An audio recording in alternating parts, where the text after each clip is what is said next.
একটা ছোট গ্রাম, মাটির ঘর, চারপাশে সবুজ মাঠ। Voice over. এই গ্রামে থাকত এক সাধারণ ছেলে, নাম তার সোহেল। সোহেল নদীর ঘাটে পানি তোলে, মুখে হাসি।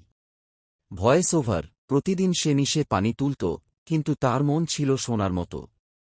রাস্তায় এক বৃদ্ধা ভিক্ষা করছে, সোহেল তার হাতে খাবার তুলে দিচ্ছে। Voice over. যেই অসহায় মানুষ দেখত, সাহায্যের হাত বাড়িয়ে দিত। সোহেল চিন্তা করছে, একদিন আমি নিজে কিছু করব।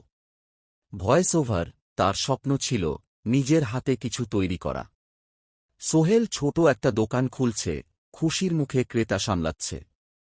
Voice over. একটা ছোট দোকান থেকেই শুরু তার জীবনযুদ্ধ। দোকান বড় হচ্ছে, নতুন সাইনবোর্ড লাগছে, লোকজন ভিড় করছে। Voice over. ধীরে ধীরে সে হল গ্রামের বড় ব্যবসায়ী। সোহেল আবার অসহায় মানুষদের পাশে কাপড় আর খাবার বিতরণ করছে। Voice over. কিন্তু ধনী হয়েও সে ভুলে যায়নি নিজের শেকড়।